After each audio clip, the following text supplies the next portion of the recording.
Hello, everybody. Welcome to the Dead Shop Talk. We have our guest today, Solace, Hi. Hello. and he is another piercer here in the Valley. He works out in Orem, and he's been. How long have you been piercing now? 5 years. It's been 5 years. Oh full my God. years since I Wow. started. Yeah. Wow. 23 now. Started when I was 18. Mm-hmm. Pretty early. Yeah, that's crazy. So, what are some of the more tricky things you've had to deal with as a piercer over the past 5 years? Just some of those obstacles. I think it's like discretion against piercers because tattoo artists clearly they tend to think lower of us more than anything else. I'll say that much. Like, tattoo artists can be very cool, but there's a lot of them that will be like, you're just a piercer, you don't know what you're talking about. So that's probably the biggest thing. It's discretion. A lot of people do have a lot of hate on just the way we are. Like, I feel like piercers are definitely more controversy. Yeah. We have a lot more issues, especially when it's like you have a piercing that was like somebody doesn't like their piercing. It was you sat there for 2 hours talking to them, being like, "Are you sure about this spot?" They're like, "Yep, positive." You hear from them the next day, and they're like, "I want a refund." Yeah. And so you literally. get those kind of dramas and stuff. And so I've definitely noticed a lot of tattoo artists are like, Yeah, a I lot don't more really like iffy. this too much. But what are some of the things you do when you have a client that's just like super unhappy with a piercing or something? A lot of the times what I'll tend to do personally is I'll talk to them, I'll reach out to them personally, make sure, before they even have an issue, I'm like, hey, like a lot of times I'll send a message, do you still like it, how's it healing, how's it doing? And I don't usually tend to have too many issues with my clients. Like, I would say a good 98% of my clients are chill, but there's always like a small percentage that's like, hey, I didn't have this minor issue, what can I do? And I'll go over a list of things that we could do. A lot of times I'll say, come back into the shop. It's so much easier to talk to you guys face to face because I feel like, talking over text can be very convoluted sometimes. Because I'll be like, I don't know how to explain this issue to you over a text message. Yeah. To be like, here's how you get rid of a piercing bone. You're just going into the whole thing. Yeah. It's definitely easier to communicate in person with the clients. I would say so. I have noticed one thing with just your work. So when I first met you and you were just an apprentice and you hit me up for some little questions, you kind of went from that and now you have a huge following. You're definitely known as one of Utah's piercers for Yeah. sure. You have a huge niche behind you. So how did you decide to start doing that? What made you want to start getting into the TikToks and So just social media? just really making your media go from where it was at the start to where it is now? So when I was younger, I always wanted to do social media stuff. I really liked it. I was always really good at editing. I used to edit for UVU games a lot, and I really enjoyed that. So I always knew that I had some sort of passion for social media or filmography in some sort of way. So going from that to social media was super easy. And then I've always been told I have a fucking huge personality. So I can just talk and just spurt all over the place and people like it, that's cool, that's nice, that's what's up. Helps create a good relationship with your clients and just with the people that are there. Yeah, I will say the biggest thing that I've noticed from when I very first started doing social media to now is that I give less of a fuck about things now. When I very first started, it was a lot more oh God, I want to do this, or freak people out, or I want to do this, and make people say, I want to do this. No, I'm whatever, I am who I am. If you don't like who I am, Hit the controversial topics, if anything. yeah. On the controversial topic, there's the no-no piercings, which I'm glad that you actually, me and you have had multiple conversations about not liking the no-no piercings. So what is one of your opinions about snake eyes and those kind of things? Snake eyes. Yeah, well, I mean snake eyes to smiley piercings and those kind of things.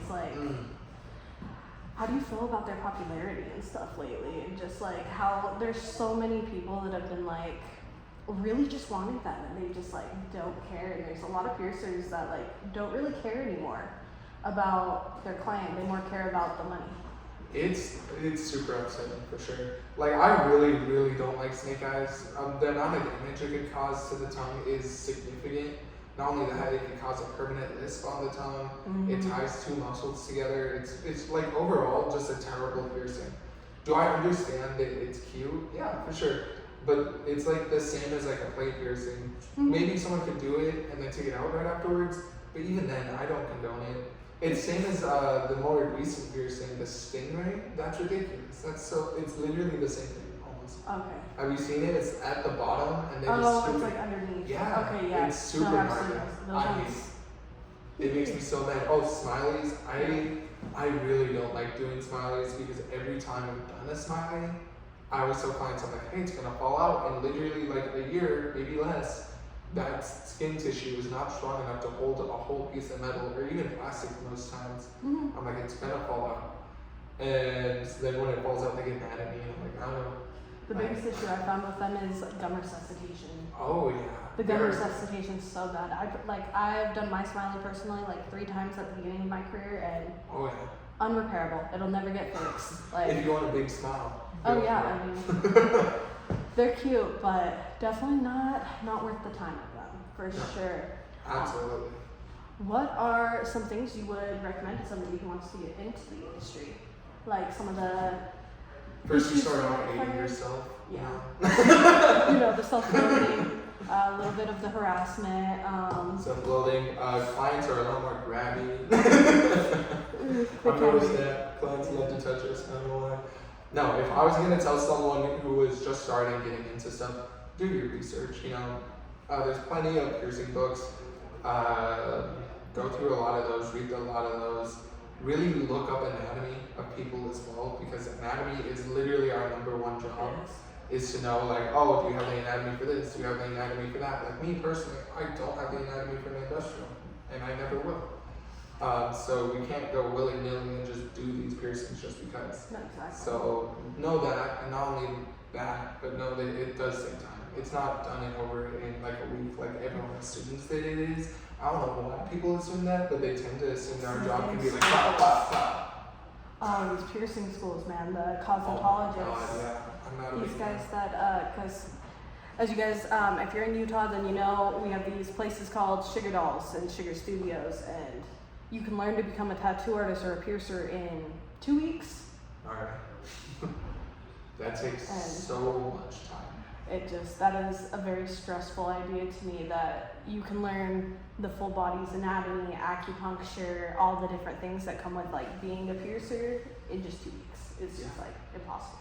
2 weeks, it took me 2 years to become a full, like, confident piercer. Oh yeah. And now I'm to the point where I'm doing clarification. Yeah, no, you did jump from like just doing normal piercings, some like a little. I did see that bees knees one. That one was So that was a creepy. funny one. I That thought that was was a really hilarious. funny one.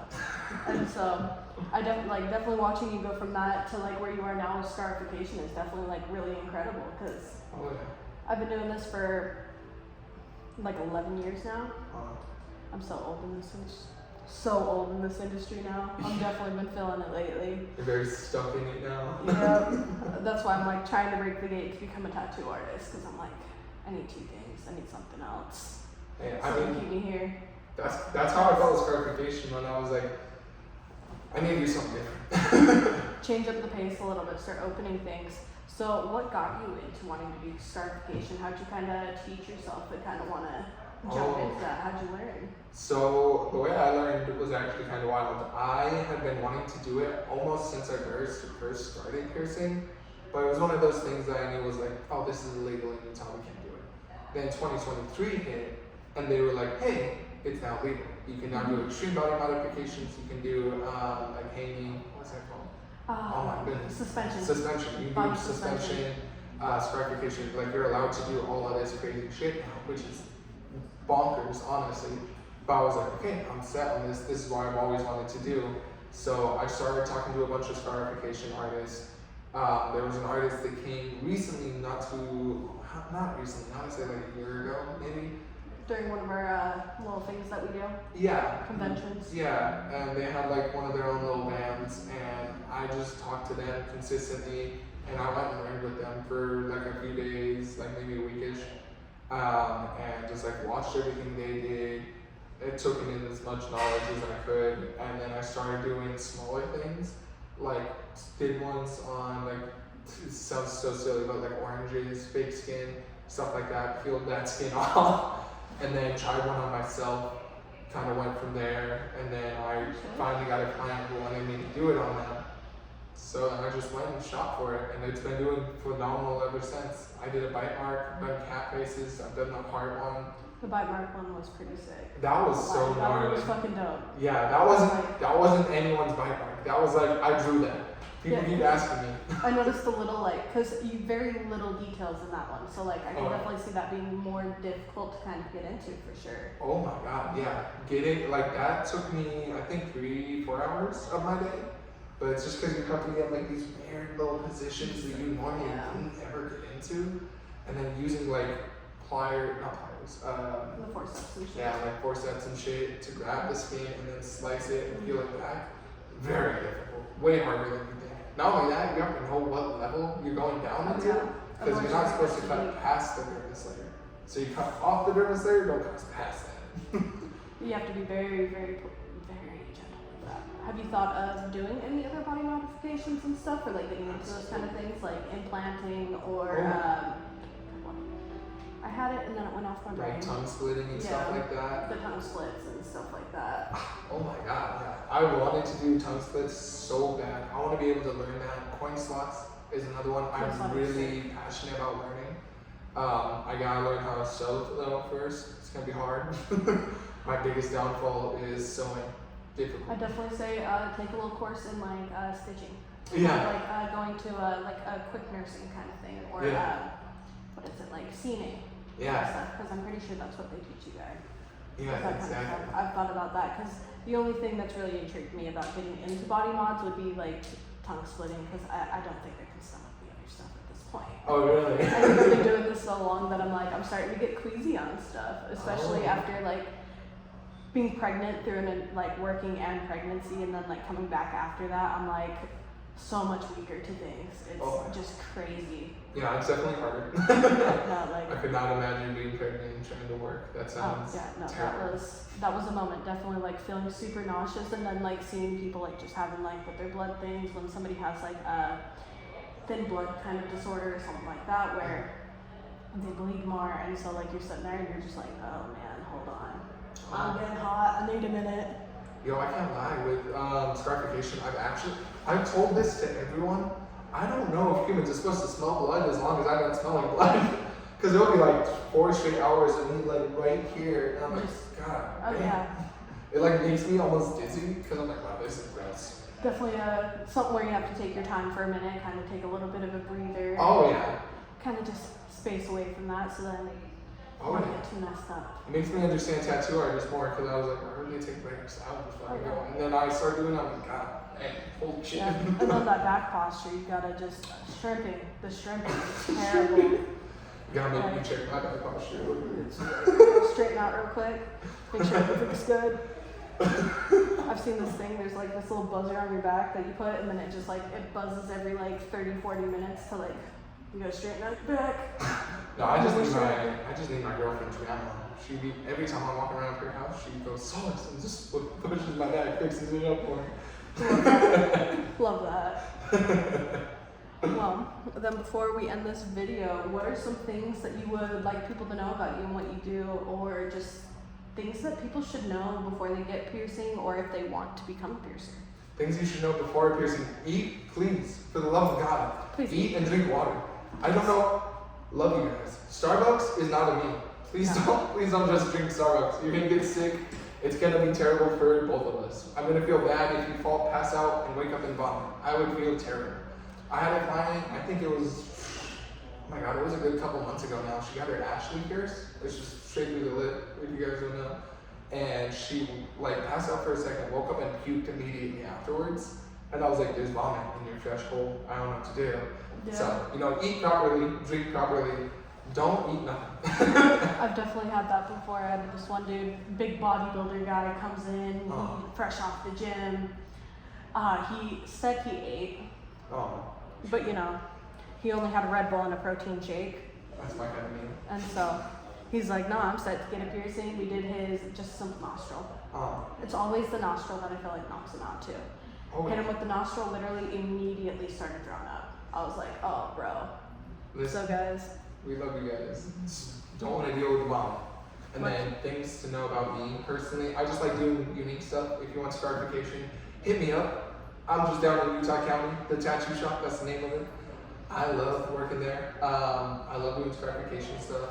I love doing more unique stuff. So if you want something crazy you've never thought of, please. That's literally my whole jam. If you look at my page, it's like, oh my god, oh my god, oh my god. Like you're looking at it and you're like, holy shit, someone could do this. Like transverse lobes, giant conches. I just did like a 4-gauge conch. That was bonkers. So hit me up for crazy shit. Yeah, if you want some scarification, something dope, something crazy, something really cool about his shop too. It's a family owned, so it's like very friendly in his studio. Oh. Like a very, very friendly studio. But if you guys want something cool, want to get something a little different, definitely hit him up. And yeah, that's our video. So I will see you next week, everyone. Bye, everybody.